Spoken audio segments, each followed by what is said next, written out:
So you clicked on the video, Zion Williamson, of course.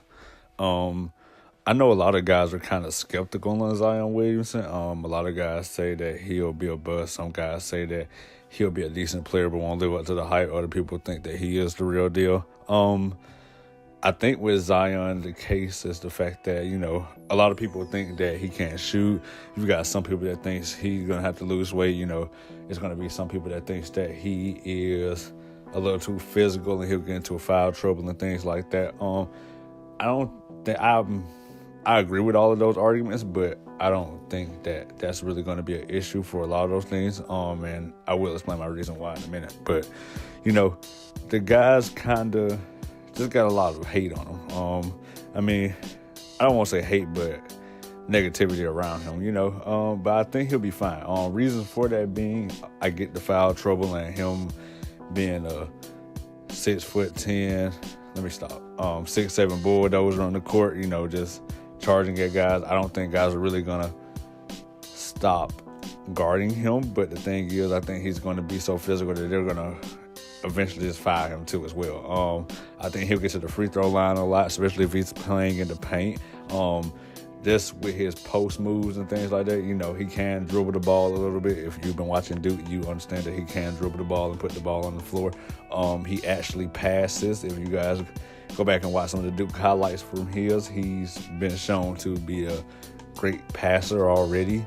Not like a LeBron James type of passer, of course, but a decent 3 to 4 assists a game will probably be with Zion, especially if he's on a fast break. That's probably where he's the most dangerous at. But hey, we'll see how he kind of develops that as the time goes. Other than that, he has a decent 3-point shot. It's not to the point where it's Markelle Fultz and we're not talking about it's like Stephen Curry, or not even LeBron. It's decent. He has a set shot, but it's not really pull-up jumper, and I think that's going to be the thing we see. But I think the biggest key to Zion, learning all these things will probably be to cut down on some weight, so he can get in better shape and form as far as like shooting-wise and things like that. He's a big dude, and if you see him now, it looks like this man's shooting with bricks on his shoulder or something. But shout out to Zion, man. But on top of that, as far as getting in foul trouble, I get it. He's 285 playing small forward / power forward. So you have to understand, this is a big guy, especially if he's playing the 3 position. I think that Zion will be a monster on the defensive end, of course. If you guys see how he gets up and blocks shots and plays actual defense, I think that's something different. As well as you have to understand that the guy kind of just has a great basketball IQ already. But if I can get to the offensive stuff real quick, first of all, his set shot, he shot 33% from college. Let's start there. But his set shot is not really horrible. It's actually good. It actually goes in. I think he shot like at least 2 per game at Duke, if I'm not mistaken. Usually when I look at it, and he's probably jacked up 2 threes. And even then, it's kind of like 50% most of the time because one goes in, the other one kind of just bounces out the rim. I think that is developing already. I think he was developing that way before he got to Duke, or when he got to Duke before he actually got the season rolling. I think he had started developing the shot. You can see his progress, but he kind of already knew how to shoot a little. It's not to the point where it's like, oh, he can take 6 jump shots and I'm okay with that. No, not really. I would need you to probably take 3. Other than that, the thing about Zion, him in the paint, he's so dominant with his skill set and his body type that, I've never seen a 285 guy move like a swan in the air. I promise you, he can really move.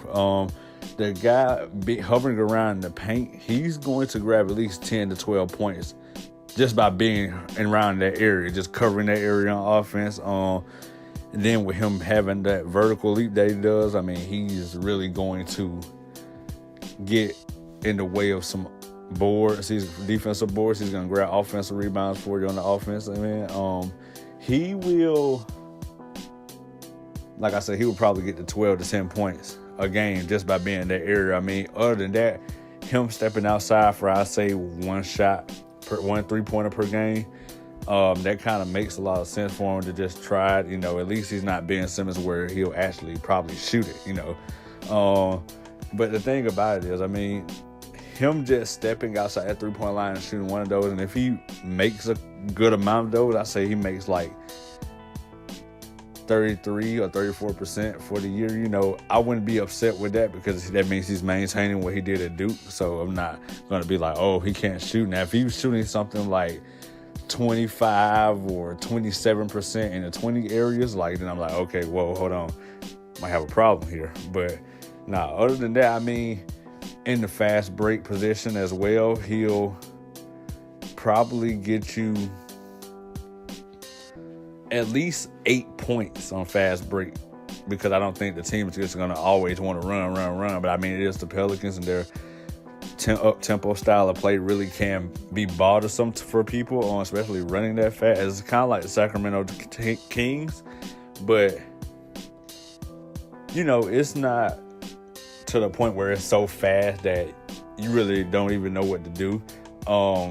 It can't catch you off guard. You had Anthony Davis and Drew Holiday, and those guys just go get you a bucket. So every time they would run down the court in 7 seconds, one of those two guys would be either shooting the ball, dunking it, or laying it up. It's a very fluid offense. If you haven't watched it, it's beautiful to watch the Alvin Gentry coach. I'm not even gonna lie to you. But the thing is, Zion on the fast break and playing that up-tempo system, he'll probably get you 6 to 7 points off of that right there alone. So you have to understand he is probably going to average, and wouldn't be surprised if it was more than this, but just so I don't blow it up and you guys say, oh, you're gassing him, I'm going to say he'll average at least 17 points a game this season, and I'll probably say 7 or 8 boards. But I'm not going to gas him up because, of course, you guys will probably say, oh, my gosh, he's really hyping him up. No, I think he can exceed those expectations. So I'll say 17 and 8 boards a game. I think he can probably get more than that just being on the Pelicans with unlimited playing time, more than likely. It's just about his overall skill set. A lot of people don't really think about how he can really just do some of everything, not perfectly or not real good, but he kind of just working it all in his game at the same time. And it's really going to be a matter of him being efficient with it, him taking the right shots, him being in the right spots at the right time, understanding how to read the defense, his IQ in the game, as long as his passing keeps developing, he'll be a solid fast break guy to get a ball to. It's just stuff, and if you're the Pelicans, you can't be anything but happy. But yeah, man, we'll see what Zion Williamson is talking about soon. And that's all I got.